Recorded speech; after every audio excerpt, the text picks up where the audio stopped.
Lord. Ano yung umakatawa bilang kanimo Ginoo? Na ikaw mo ang Diyos, ikaw mo ang nagluwas ka na mo Ginoo. Tungkol sa inyong dakong paghigugma, dili ka na mo Ginoo. Sa inyong pagkamaayon ka na mo Lord. Wala kami karon sa mga tubangan ko, dili pinagig sa inyong kaayo sa inyong paghigugma ka na mo Ginoo. Kung saan inyong tapos kami na po lumulya sa inyong balaan na trono. Nagawin kami mga pagday, pagsimba. Among i-acknowledge Lord, ang imong mga nahimo sa among mga ginabuhi. Kung mo kini among katuyuan ganun ani at kami karon Ginoo, misimba kami kanimo Ginoo. Ako nagamo Lord, nagpadayon ka mga ministeryo sa matagasan mong kinabuhi. Lord, ikaw nakaila ka namo, nasayod ka sa among mga kasinatian, nasayod ka Lord sa among mga kapakyasan Ginoo. Daghan kayo Lord na kami nasayod sa mga tubangan sa matagadlaw sa among kinabuhi. Lord, nagpasalamat kami kung ikaw nagasaad ka namin na kami kung angkol sa mga kapakyasan, sa mga kasalanan, kung mga ipasayo kanimo, ikaw ipasayo, pagtulog sa tanang mga kalapasan. Kung sa Lord, aliya kami, gusto namin ihalad ang among kaugaling, imong nabuhi na halad sa mga tubangan, imong namawagin imong gusto dito. Ang mga pag-awit, ang kinikipanimod kanimo, among tingog, ang among kusog, ang katakos imong ihatag ka namo, among kinikipanimod kanimo Ginoo. Kaya ikaw tag-iyan ng tanan Ginoo. Kung sa angay ka nga balikan, angay ka nga kasilunggan sa mga kinabuhi. Kapag nag-aang po Lord, napadayan ka mag-ministeryo sa mga kinabuhi na nilili karon. Padayan ka Lord, maglingkon ka namo sa pagkatubang sa isang kungsang ng mga sirkunstansya sa kinabuhi. Bisan sa mga pagsulay, mga problema, kasakitan, o mga kagulanan. Bisan sa panahon Lord, wala kami mga kabugaton, wala mga problema, hinawag niya sa panahon na kami nangingkong kanil na ikaw ang among mahimong prioridad sa among kinabuhi Ginoo. Kung hinawag Lord, padayon ka mag-ministeryo, yung imong mga katawan na yan ni karon sa tibok iglesia. Among pagampo Lord, kaya imong panalangin ang mag-usap, isa sa mga kaitsunan na wala nang ikauban karon. Ikaw na ipalo silang kahintang Ginoo, ikaw mong pagampo na padayon ka mag-ministeryo kanila, magpahinundong kanila na karoon mo ang sa pagsimba kanimo Ginoo. Kung ginawag Lord, padayon ka magpanalangin bisan sa among matagpamilya, sa mga panginahanglan sa among matagpamilya, ginawag na ikaw magkatiman sa among Ginoo. Bisan sa mga kaigsunan na hindi kayo na Lord, nagkatubang ng mga dagko ng mga problema, mga kagulanan, mga kasakitan, among pagampo para kanila Ginoo nga padayon ka mag-ministeryo sa kanila. Lord, why lain makatabang ka namo kung dili ikaw lang. Ikaw lang ang makapalayag sa grasya, makahatag sa grasya. Kung ginawag Lord na imong panalaginan bisan ang mga ministry din sa iglesia Ginoo, gamita ang kining iglesia, ang tanang membro din sa iglesia, na may mong kabahin kami Ginoo sa pagpalamo sa kinarian. Ginawag nga ihatag nimo ang kaalam sa matagusa, ihatag nimo ang kasilog sa matagusa Ginoo, diha sa pagdiuma kanunay sa paglikon sa kaugalingon, sa pagsangkap sa kaugalingon para sa pagpagamit sa inyong buhaton, para sa inyong kinarian o Ginoo. Lord, panalangini isa ng mga school groups, ng mga ministry din sa iglesia. Panalangini ang mga leaders. Panalangini Lord ang mga nagapaglakaw, nagsangyaw, nag-ibog tinunan. Ginawag Lord na ikaw padayon mag-uban ka namin Ginoo. Lord, pag-ibig kanino Lord kung wala ka Ginoo. Sa aming giitubyan ang mga kinabuhi ka kanimo bisa ng among nasod. Kung ikaw nagakundulan nini, ikaw mo'y adunay gamot sa pagkundulan nini. Among pagampo na ikaw sa pagpanalangin bisa sa mga namuluha sa among nasod. Ikaw nasayo sa hintan sa among nasod o Ginoo. Bisan sa among palibot, sa among sa mga kinaiyahan, ikaw nagakundulan nini o Ginoo. Bisan ning bagyo, lino, uban pa ng mga katalagman, ikaw makahilig sa pagkundulan nini o Ginoo. Ginawag kailikan kami sa mga katautan Lord.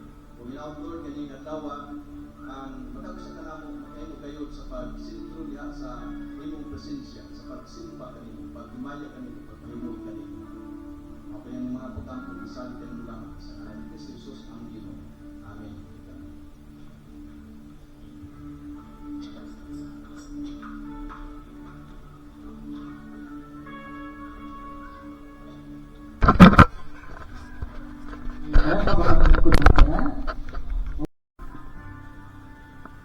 Nagsulti po siya doon sa pagpakita sa Ginoo ang iyang gugma, ang iyang kaluoy.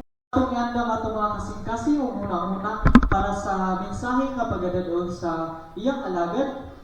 Walay lain, Pastor June Olayba.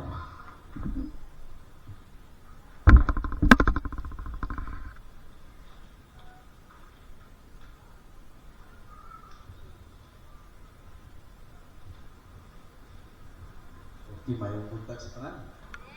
So, kumusta ang mata ko sa kanato? So, mayo bang Ginoo sa atong mga kinabuhi? So, sa atong mga limburanan karon no, dagantag mga bakante wa ta kahibaw na bagyuhan pa sila dito karon. Tungod sa bagyo. Murag bagyo ako pero ang bagyo murag nasa Luzon ra ang bagyo no. So, watay lamot diri unta, pero kusog kayong hangin. So, bisan dito sa dito sa Southern Leyte sa panahon sa mong fellowship dito perting kusuga sa hangin. So murag yung bagyo kay kusog kayong hangin ya dagko kayong bawd sa dagat. Ug nga gani ang tagalimasawa murag wa makauli dayon tungod sa kadagko sa bawd. Ug nga tingali ang mola no karon nga adlaw sa pagsimba wa ta kay bawo unsay nitabo sa mga kaigsuonan naapilan ba sila og bagyo sa ilang mga panimalay. Pero salamat sa Ginoo kay maayo ang Ginoo sa atong kinabuhi. Amin mga igsoon. So God is good. All the time, God is good, no? Sige, so ang atong kuan karon mga igsoon, ang atong mensahe ani ata sa atong pamalandungan, Mateo kapitulo 13, bersikulo 24 paingon sa 30, no? So pwede angyo na kung matagusa sa pagbaro. Ang title ni mga igsoon ang sambingay mahitungod sa mga sagbot. So, ato ning hisgutan, ato ning ipahaom sa atong tema, Biblical Allegiance, who is my master. So, ang sambingay na itungod sa mga sagbot. Sige, kitang tanan magbasa, ready, go. Unya, misugilon si Jesus kanilag laing sambingay ang paghari sa Dios na hisama sa usa ka tawo nga nagbugas ug maayong binhi didto sa iyang uma. Usa niya na kagabi, samtang nangatulog ang tanan, usa ka kaaway ang miadto ug misabod og liso sa mga sagbot sagol sa mga trigo ug unya mibiya siya. Sa nakatubo na ang mga tanom ug misugod na pagbuswak ang mga uhay, diha pa mailhi ang mga sagbot. Ang mga sunugoon sa tag-iya miduol kaniya ug miingon, Sir, maayo man unta ang binhi nga imong gipugas, apan diin man gikan kining mga sagbot. Siya mitubag, usa ka kaaway ang naghimo niini. Sila nangutana kaniya, gusto ka bang mangadto kami o pangidto namo ang mga sagbot? Siya mitubag, ayaw kay sa inyo niyang pag-ibot sa mga sagbot basig maapil o kaibot ang trigo. Pasagdi ninyo nga ang trigo o ang mga sagbot magdungag tubo hangtod sa tingani. Kay ingnon ko raon niya ang mga tingani, ibta ninyo pag-una ang mga sagbot bugko sa kini o ilabay ngadto sa kalayo. Apan iguma ang trigo o hipusa dito sa akong kamali. Hinaot nga ang Diyos, magapanalangin sa iyong pulong, magamputa. Lord, nagapasalamat kami, lintak na sa kamuntagon, nga gihatagan mo na usap kami, ug laing kahigayunan, nga makahimo, Lord, sa halag sa mong kaugalingon, diha sa imong diha kanimo, Lord, tungod sa imong pagka-Diyos, ang kinabuhi. Ug salamat, Lord, nga ikaw sa makigsulti ka namo pinagi sa imong pulong. Panalangin kini o Ginoo o panalangin sa bakong nga magdala sa imong mensahe. Hinaot nga imong balang espiritu magapuno ning dapita o Ginoo. O hinaot nga mo'y ang imong mga pulong mo'y magministeryo sa among mga kinabuhi. Wala gid may mahimo Lord kung wala gid ka o Ginoo. Usa nining takna sa kamuntagon ang tugutan ang imong balang espiritu nga mo'y magministeryo kanamo sa matag usa kanamo anya dinhi karon. Ug among pagalauman ang panalangin kayo dinhi kanamo Ginoo. O kini mga pagampo sa ngalan ni Kristo Jesus among Ginoo. Amen. Amen. Ganyan tanan sa paglingkod. Who is my master? Weeding out the wrong priorities. So, may atong title, kinsa ba ang akong agalon pagtangtang sa mga sagbot nga mao ang mga sayop nga prioridad. Now, nag-iskuta diri mga igsuon pagtangtang sa mga sagbot nga mao ang sayop nga mga prioridad. Sa atong gibasa mga igsuon nga ang mag-uuma, nagsabod siya, unya sa iyang pagsabod, mitubo ang mga tanom, unya sa pagtubo sa tanom, adunay midungan nga mga sagbot, no? Sa dihang midbuswak na, diha pa mailhing sagbot di ay, sa dihang mibuswak na, dako na, nakatubo na ang tanong, o nga kinahanglan nga ibton, no? So, tungod nini, ang ipasabot niya mga igsuon nga katong mga sagbot usahay mautoy mga hinungdan nga imbis nga ma-focus, no? Ma-focus ang matag usa kanato diha sa Ginoo, ang mga sagbot mo usa sa maka-distract sa atong pangalagad, sa atong pagtuo diha sa Ginoo, to the point nga hinay ang pagtubo, mahimong maapektuhan ang atong pagtubo o posibilidad nga dili makabunga, no? So mao ni ang atong pagkinabuhi nga Kristohano. Pero sa karon mga igsoon ang atong mensahe tungod kay kung moila kita nga ang Dios siya ang atong agalon sa atong kinabuhi, kinahanglan tangtangon nato ang mga sagbot nga mao ang mga sayop nga prioridad sa atong mga kinabuhi. Now, ako pangutana mga igsoon, nakasulay ka na ba nga nagunaw na kung unsa ba ang pinaka-importante sa imong kinabuhi? Namoy na hunahuna. Napay mga panahon nga nagunaw na ka, unsa magyud ang importante sa kinabuhi? Unsa man ang imong prioridad? So, kung mag-isgot tag priority mga igsoon na nakalista. So, number 1, number 2, number 3. Bisa to naguban nato, wala ta maanad nga magamit og papel o ballpen nga maglista nga mao ni akong buhatonon, mao ni akong number 1 nga buhaton, mao ni number 2 nga akong buhaton, number 3, number 4. Ang uban nato dili ta anad niya na, pero sa mga professionals na sila mga kalendar, na sila notebook, kanunay madala sila notebook kunya paghuman nakalista tanan ang ilang mga buhatonon. So nay kanang gitawag nga ilang gi-priority na sila mga priority. Unsa bay mga dapat unahon, unsa bay ibutang sa number 1, number 2, number 3, number 4. So sa atong kinabuhi, unsa bay atong prioridad?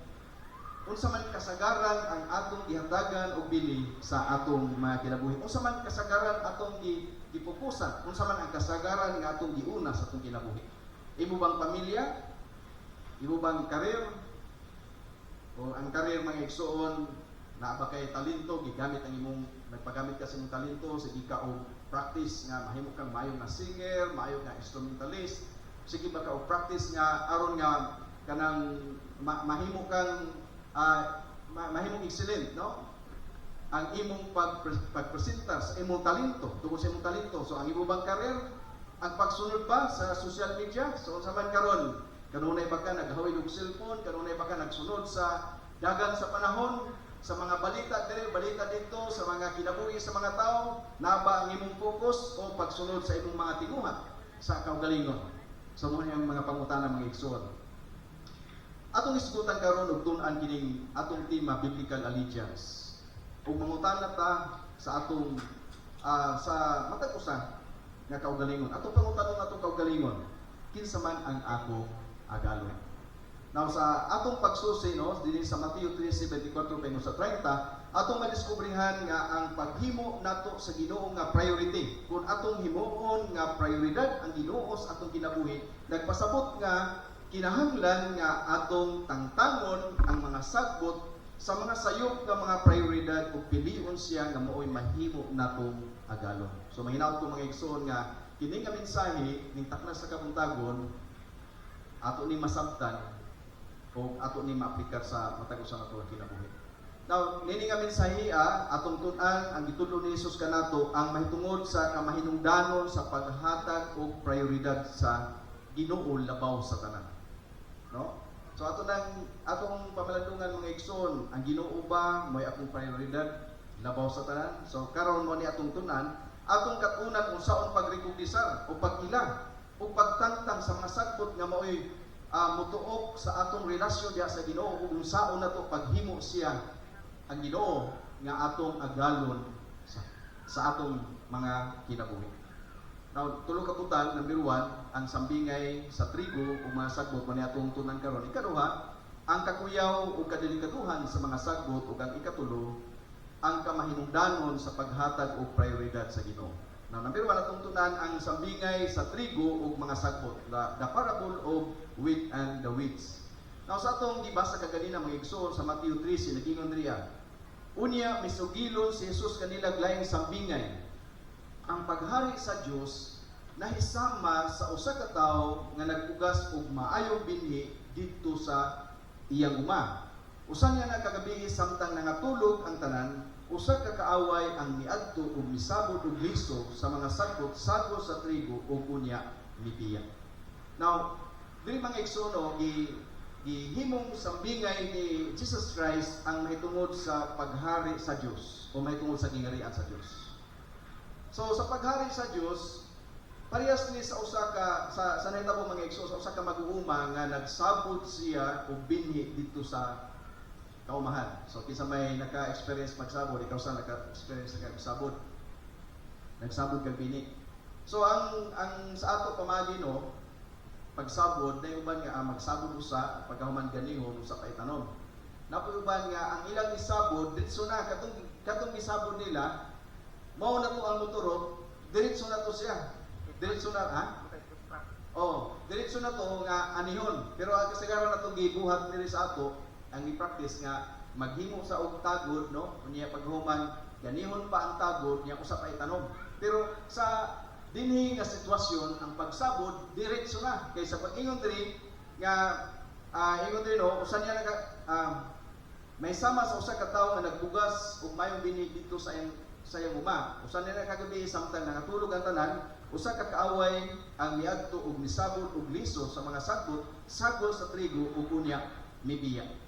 Now, mo ni ang realidad mga igsoon bisan sa mga mag-uuma, nakahibaw sila nga humansa, di ba, paglimpyo sa basakan, di ba, limpyuhan ng basakan, kanya pagkahuman tamnan. Now, pila ka semana, anong tanag ko ninyo sa mga mag-uuma, pila ka semana nga matugkan og sagbot ang inyong basakan, ang inyong tamnanan? Duha ka semana, nanay sagbot nga musugod pagtunga, di ba? Now, kung sa may kasagaran buhaton sa mga mag-uuma, kung nanay mga sagbot, pabuton ba niya nga mo tupong sa mga tanong, usa pa niya igton or sa mo pay pagsugod igton na. So mo pay pagsugod kay kung adto na sa tupong na sa sa tanong, delikado na siya.